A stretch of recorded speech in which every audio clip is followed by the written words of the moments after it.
వేసుకోవాలా, టమోటా వేసుకొని ముందుగానే మిక్స్ చేసి పెట్టుకున్న ఎర్రగడ్డలు పచ్చిమిరపకాయలకి ఇవన్నీ వేసుకొని ఇట్లా మిక్స్ చేసుకోవాలా, బాగా కలుపుకోవాలా.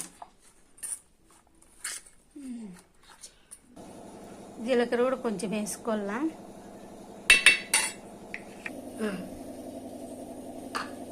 బాదం మామనికి జ్యూస్ కావాలంట, అందుకే బాదం జ్యూస్ చేయాలని ఇవి బాదంలో నానబెట్టుకుంటున్నా.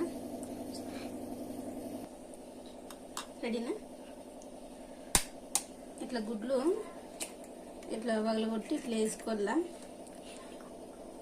4 గుడ్లు వేసుకుంటే సరిపోతుంది.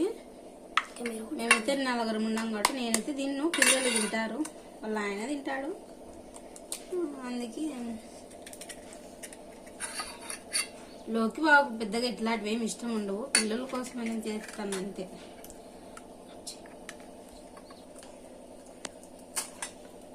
ఇట్లా అన్ని పగలగొట్టుకొని ఇట్లా వేసుకొని, ఇంకా కొంచెం మీరు ఎక్కువ మంది ఉంటే ఎక్కువ గుడ్లైనా వేసుకోవచ్చు, ఏం పర్వాలేదు, బాగుంటాయి.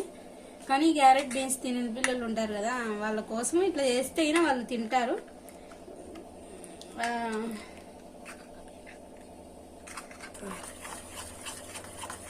ఇట్లా మిక్స్ చేసుకొని బాగా బీట్ చేసుకోండి. ఉప్పు అయిందో లేదో ఇప్పుడే చూసుకోవచ్చు, సాల్ట్ రెండు తగ్గినట్లు అనిపిస్తే వేసుకోవచ్చు.